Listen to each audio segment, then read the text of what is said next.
is a running mate to the Labour Party presidential candidate. Senator Dati Baba-Ahmed joins me live here in our election studio. Thank you so much for joining us. Pleasure and duty. You look a bit calmer today. Guess because you're not on the road. I think I always look the same. And then compared to when we see you on the podium. Oh, well, then you're drawing the attention of Nigerians. So, yeah. So how is it going for you? It's going your campaign? Very well, to say the least. It's going super. The steam that we see and the push that we're seeing on social media, is it meeting the expectation on the ground? The one on the ground is superseding that on the social media, in reality, especially when we came to the north. What we saw in the north from when we started in Kaduna was completely what our opponents never thought will happen. And what is that? The turnout was huge. The quality of turnout was impressive. The conduct of the rallies, the aftermath of the rallies, the continued ripples that followed every rally that we said, the synthesis of the news, the information we gave out to Nigerians and how they reacted, how they believed us, how they worked with what we said. And you could see how our success unsettled the two other parties that have been struggling for the second position. And further actions they've been taken to try catch up, try pull us back. It's all from the successes that we have been recording. Labour Party on-ground performance actually is above social media performance. Does it trump your expectations, though? Did you think that you were going to get that kind of following and that kind of response? Honestly, it was slightly above what I thought, but it was far beyond how others were just playing us down. I knew that they were playing us down to their detriment. Yeah, but then the result turned out slightly better than what I expected. I mean, but the turnout in most of the rallies are not exactly the same. Some of them, they are underwhelming, are they? None was underwhelming, in reality. None was underwhelming. You had your venues filled to capacity at every event? Well, look at the venues. There are venues that, you know, were oversized venues. For example, in a state like Kebbi, and we get the race course. Race course is where horses run, because the government wouldn't give us where we wanted. Now, we demarcate where exactly we think we will fail, and it is filled. However, I want to move away the thinking of Nigerians from filling a venue. How about filling the hearts of Nigerians, filling the hearts of those who fill the nation? I mean, everybody in the country is suffering from insecurity. That is an arena already filled. Everybody is feeling the pinch of Naira swap, corruption, failing infrastructure, and everything. These are all arenas filled. So look, what is there in just filling a space? Peter Obi and I are actually contesting 2023, but at the same time doing things differently. Because whoever does Nigerian election the same way, the same exact way, is about to fail. Yes, they've been deceiving Nigerians that were only on social media, so it became necessary just to show what we're worth. And believe me, we only gave a little out of our power in filling those venues. All right. So where we have actually been given a lot more not on filling the venues. We could fill 10 times more those venues. But then the import of it is less than educating Nigerians, drawing Nigerians to unite. Unite against ethnicity and religious politics. That is more important to us. Mr. Dati, they remember the last time you and I were having a conversation in one of our studios here, and we were having a conversation around vote in the North. From at this time and compared to that time, has anything changed? Yes. What has changed? We have women rising to the challenge now, more than we thought. We have the youth uniting, particularly in the deep north. I'm talking about in Sokoto, in Kano. I'm talking about in Bauchi, in Niger. The women in Niger were just too good for us. All over the north. Gombe was phenomenal.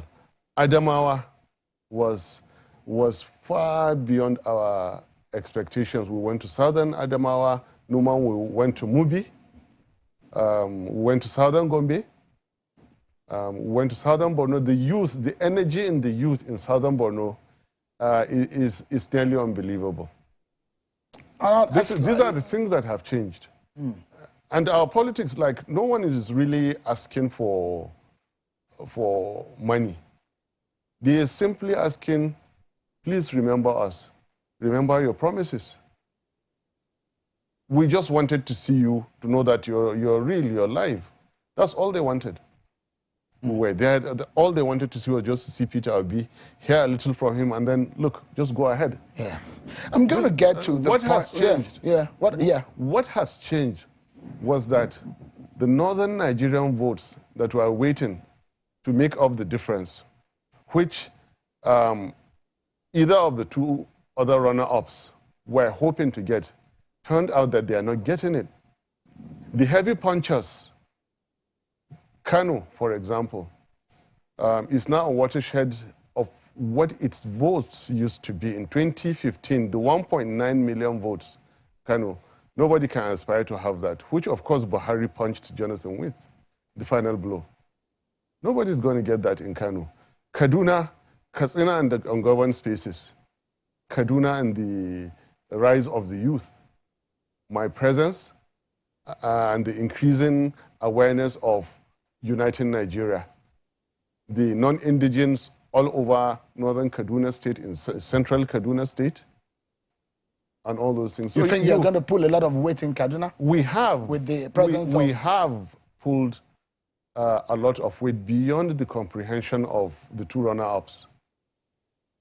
We have. We're not that we're going. We have done it. Well, I'm asking because you are from Kaduna State. Yes. And so you think that will also spur your people to come behind you? Absolutely.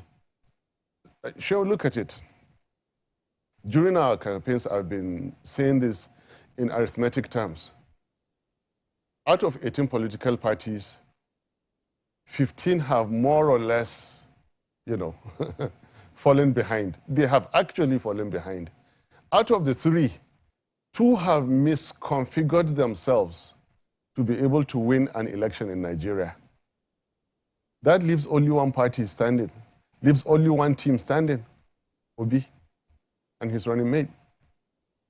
It is easy for everyone to see. This is the reality on ground in Nigeria. In today's world, it doesn't make sense. So let's go into a few... In today's Nigeria, that configuration, which I don't have to tell you what it is, does not give any semblance of justice. It is simply not right. You can't do that in today's world, in today's Nigeria. I mean, the people have advanced. Nigerian history has shown that power must rotate. 2 political parties have, A, misruled Nigeria for 24 years. B, have misconfigured themselves. C, have been unable to campaign on the real issues, except one party that is standing, Labour Party. This is as good as done. We're just waiting for the day. I'm not too confident. I never take things for granted. But now I believe more and more in Nigerians. I believe in the capacity of Nigerians to do the right thing. Let's get into some of the issues, and I will touch on the capacity, because this is what is important. Anyone who wants Nigerians' votes as of today needs to prove his mettle and how he or she wants to rule this country. There are a few issues on the ground. The Naira crisis that we're seeing, the fuel queues that we're seeing around the country. Has that impacted on your campaign in any sense? In the last 1 week, the disgruntlement, the pain of Nigerians has, of course, added to the appeal of labor. However, we're quick to remind them that, look, labor is here for good. And our politics has been here ever since. Peter Obi and myself, our love for the progress of our country is not only when you have crisis, it has been our lives to serve Nigerians. What to think about now? For example, the leading news of today, that after 1 week, there will be no fuel scarcity. Who is that meant to deceive or impress? These are the kind of things that we don't encourage. Heaven was promised on earth in Nigeria 8 years ago, 12 years ago, 16 years ago, 24 years ago. We didn't see it. Less than 3 weeks to election, somebody comes out to tell you that in 1 week, which is 2 weeks to election, you will not see it. Come on, wake up. Nigerians, listen to what we've been telling you. Do not allow yourselves to be deceived anymore. Only one system faces Nigerians and discusses issues, the labor system. We never face, and I draw the attention of Nigerians that whoever stands to tell you that your security has improved does not mean well for you, for Nigeria, for your future. Now you do ways and means and clear out the fuel queues. What happens in June 2023 to February 2027? What happens then? And then another 1 week and another 1 month to election. The next GMD of NNPC will come and say that there will be no more fuel scarcity. This has to stop. We're stopping it now. And it will not happen again. It will not happen during our system. Not the way it is happening now. There will be teething problems.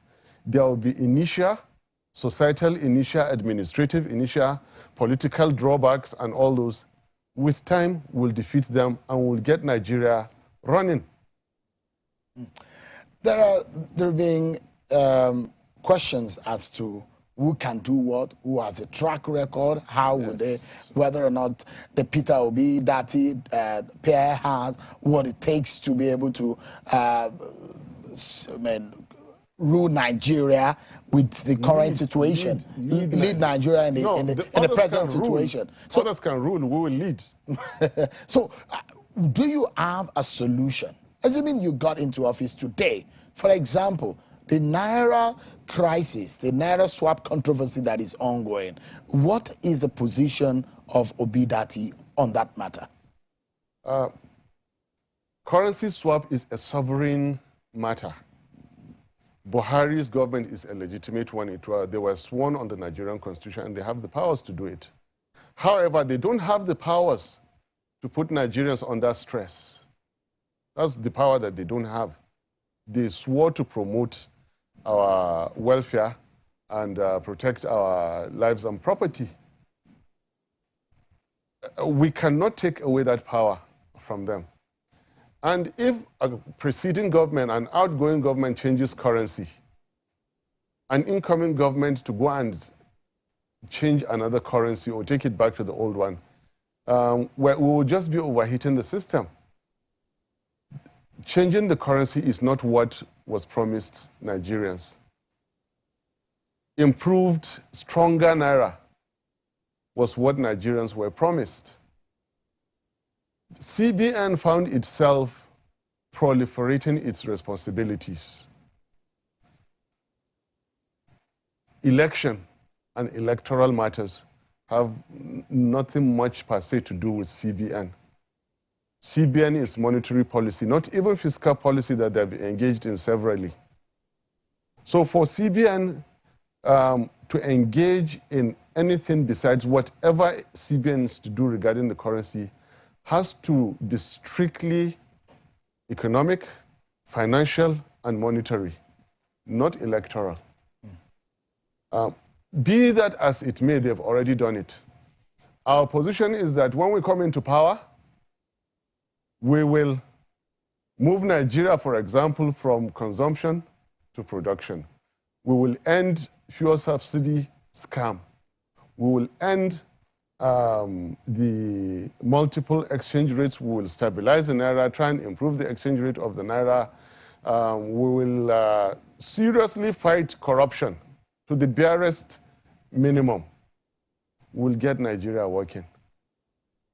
No more ASU strikes. Everything that we've been promising before now. Too many to list all of them now.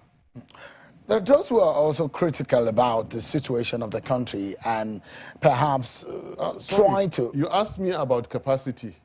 Indeed, if there is any team that has capacity, sorry to cut in, it is Obi Baba-Ahmed. I normally say that self-praise is an act of ignorance, but this is politics. If you don't say it, nobody will. You've asked me. We have the capacity to develop Nigeria. We have the capacity to rescue Nigeria. And Nigeria will never be the way it was for the better. We're going to change Nigeria for good. Why? Our records, only us that our records speak for ourselves. Look at the combination. Look at his records. Look at mine. He's been out of government for 8 years. No one has taken him to EFCC or any controversy per se as such against his name. He only keeps waxing stronger and stronger. I don't talk too much about myself, but see the relationship between myself and, even though I'm too small, of course, but the Buhari regime, anybody, someone told me, anybody who says 10% of what you say to the Buhari government would either have had his business taken away, he would either be in trouble, trumped up for one thing or another. But God so kind to me, I have been where I am up till today, because our records speak for us. We created wealth. We didn't make it in government. No, we didn't make it in government. We created it. We're still living on what we're able to make. The others do not. The others made their money out of government, their fortunes, their wealth out of government. It is stupendous. They cannot die and leave it. That is why they will spend that kind of money before they die to make sure they buy Nigeria. We're saying no. No governor has ruled for 8 years without borrowing. Peter Obi did. No governor left 75 billion naira 2014 value to his state. Peter Obi did. No governor refused to sign for him to collect money from his state. Peter Obi did. 360 members in 2006 were sold houses in Apple. I'm not saying that those who bought did wrong. I didn't agree with the principle. I didn't buy the house. Everything we tell you is there for you to go and verify. Nobody is talking about issues the way we're talking So based today. on principles, you think you are better than the rest? Look, with all humility, listen, with all humility, I have built 2 universities from scratch, from nothing. That's why I said, if out of government I helped in educating 19,000 people, if I'm in government, I can help in educating 119 million. ASU will not be on strike. If Peter Obi can create the kind of businesses that he did out of government, when in government, expect 1,000 to 10,000 times more businesses from him. We have the ideas. Yeah, we have the energy. Yeah. We have the character people trust. We have the commitment people can see. We have the compassion that people can touch and feel. We have the commitment that people can go and verify. We're different. All right, let's take a pause here. We'll take some commercial break and we'll come back. We'll look at your chances. There are a lot of criticism. Those who said he saved money but he couldn't save people. He did this, he did not do that. We look at the capacity in comparison to all of the candidates on the bill, and we'll come back and discuss with Senator Dr. Baba-Ahmed, the vice presidential candidate of the Labour Party. And we're back. Stay with us, everyone. Thank you so much, everyone, for staying with us. Senator Dr. Baba-Ahmed, vice presidential candidate to Peter Obi of the Labour Party, is being our guest on the program tonight. Thank you so much indeed for coming. There are a few words that are being used to describe yourself and your principal, largely your principal. Things like he cannot keep promise, he's equipped, he saved money, not the people. These are questions on the capacity which, the conversation which we began earlier. And there are a lot of promises that are usually being made on the podium during campaigns. But the reality is when you get into power, the dynamics are totally different. With the debt burden that the nation presently carries is reflective in the budget of this year. There must be an out-of-the-box thinking. Is there something that is out of the box that we have not heard before that you and your principal have in the offing? Not only is there, are there, and yes, there are. But having come so far and having chosen to maintain all that we have put forward now, we would continue campaigning with what we have put forward, improve security, unite Nigeria, improve the economy, stabilize the currency, the scam on subsidy, exchange rate, and everything. We have tools at our disposal, and these are, like I have said in the first part of our records. We promise, we deliver.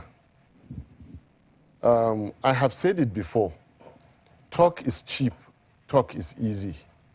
Listening is risky on the side of the people. Believing is even dangerous.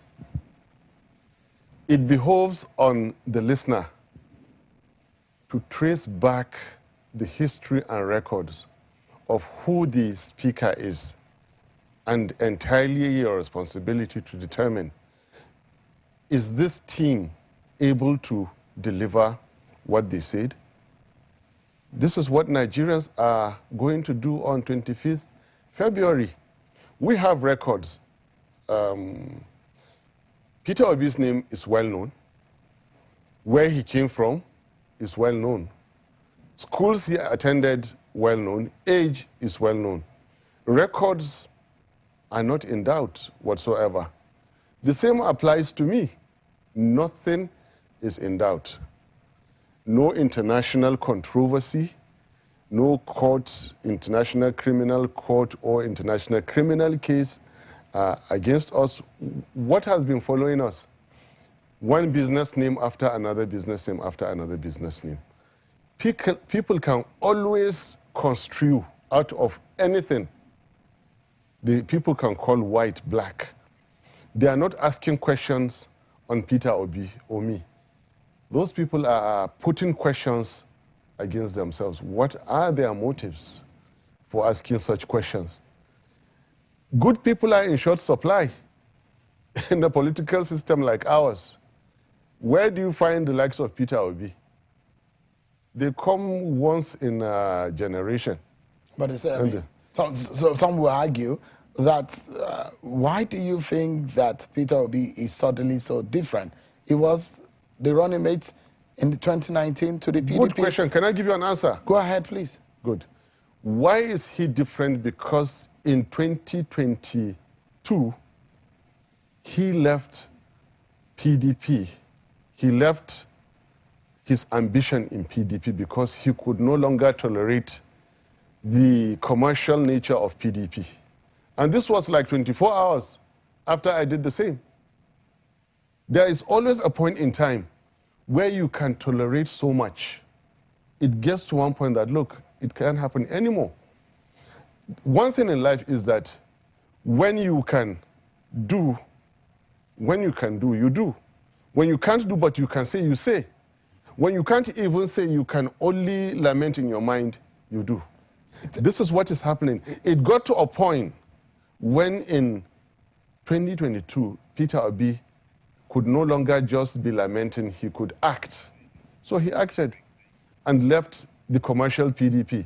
This is a political party that led Nigeria for 16 years and had power taken away from it. They promised to be reformed, but when the primaries began, it was worse than before.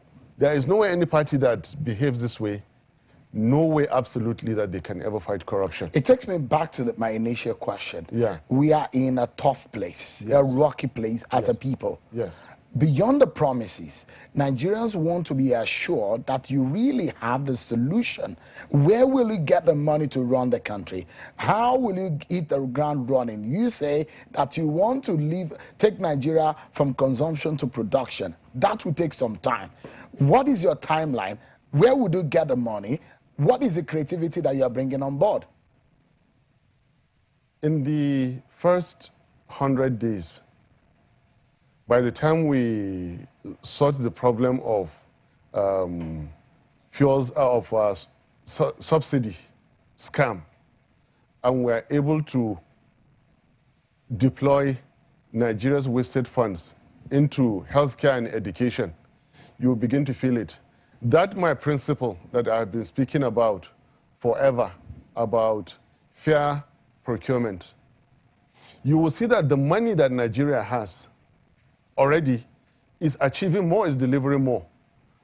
Infrastructure, security, public service, health, education, in everything, because we have removed, I repeat, from day one, we're announcing that we have removed personal, political, and group interest from Nigerian financial affairs. That delivers more. Does that begin to answer your question? Go ahead, please. Right. That more than multiplies what is delivered to Nigerians. Our moves on security, when we said that we're going to dialogue, which is a very, very short, we dialogue after that, we'll make them understand there's only one sovereign power in Nigeria. We move on with it. When Nigerians can move freely in their country, that air of liberty, you're already adding. When we begin to meet our OPEC quota, when we block out all leakages in internal revenue collection and all is trapped and used judiciously, you would be having the kind of money that you will start all the projects we talk about. Do you envisage some pushback? The system will push back. They will push back, we beat them. I mean, do you envisage the possibility that your party, yes, should you win the election, yes, your party may not have a majority in the National Assembly? Yes. Do you envisage it? How are you going to play around that? Look, the presidency is an organ in the arm of government. It is the top organ in the executive arm of government. It has enormous powers. It is not a legislative matter to meet Nigerian OPEC quota. We don't need to go to the National Assembly to meet that. To resolve the issue of security, it's only the budget we send there. And our budgets are going to be radically different. What will be different in your budget? Waste. Like what? Waste like what I've been telling you, subsidy scam. That's a major, major one. But this government of the day has already said, by law, actually, by execution of time, subsidy will end about the mid of this year. Yeah. That is almost statutory. After it has gone for how many decades? Or for how many years? After it has gone on for how many years? Well, like, what kind of cost of governance are you hoping to cut? For example, yes, that we've had governments, politicians in these countries say, if we get into office, we cut down on the fleet in the planes in the presidential fleet. We've seen very tough statements being made, but when they get into power, there's a different kettle of fish entirely. Yes. When they talk about cutting cost of governance, what exactly does a Peter Obi Dati really think about cutting cost of governance? Right. If you want me to go that, forgive my language, that low, Peter Obi and I, okay, we have had these luxuries even before we came to power. So they mean nothing to us. I try to avoid speaking on what I don't have the total control over. If I were to have total, and Peter Obi as well, total control over the PAF, Presidential Air Fleet, it will not exist when we're there, the way you see it today. Maintaining the presidential villa, the amount of money spent there will not happen like that. These unnecessary long convoys, unnecessary travels and fleet, and the number of people that come, security votes and all those kind of things, they will not happen under ours. I can tell you this for sure. To what extent, I don't want to be wrong. If you and your principal say you will not be going to all of these many trips, what about people in government? What about the civil service? That is why I told you that from the budget we submit. Remember, I'm into education. So I would like all those headings for foreign trips and conferences and their likes and the extra costs that go along with them. I would like them sensibly reduced and those monies spent in Nigeria. That is how we're going to address the budget. Miscellaneous, contingency of miscellaneous of contingency, all those kind of things will go. But something that is really not being understood, and I want to really reiterate it now.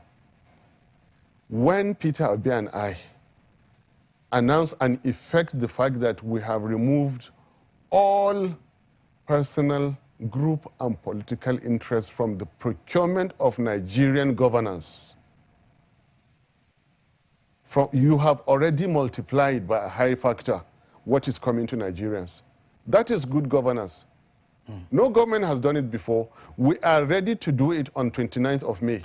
Let's wrap up this way. There are a lot of your friends who have supported your ambition. What will be their lot when you get into power? Good governance. That's it. You will fence them out? Sorry? You will fence them out? I don't fence friends out. Don't change my lifestyle. The way I was before I became rep member or senator is how I've always been. When I become a vice president, inshallah, I'll remain the same. If I see you, I'll recognize you. But you will not touch government money. That's it.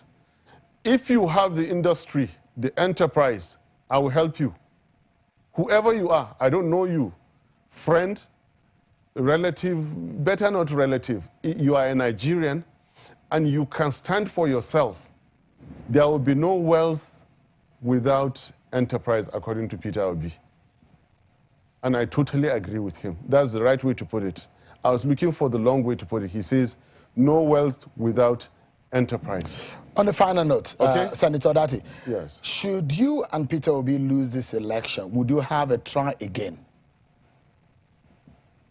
We try not to speak so much about things not under our control.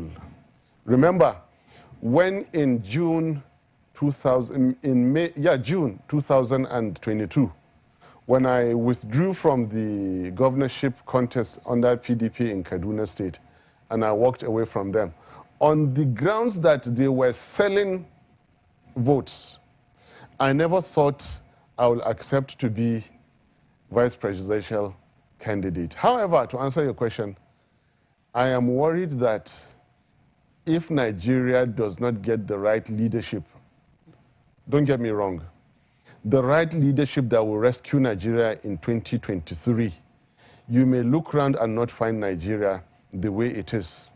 And what is right leadership? Sorry? What is the right leadership? The right leadership are those who will rescue Nigeria, and there's only one team right now who will rescue Nigeria, Obi, Baba-Ahmed. And I'm very serious about it because it is true. It is real and present danger that we're toiling with. All right. Senator Dati Baba-Ahmed, running mates to Peter Obi, the candidates and the flabians of the Labour Party in the 2023 presidential race. Thank you so much indeed for coming on tonight. Pleasure. I appreciate it.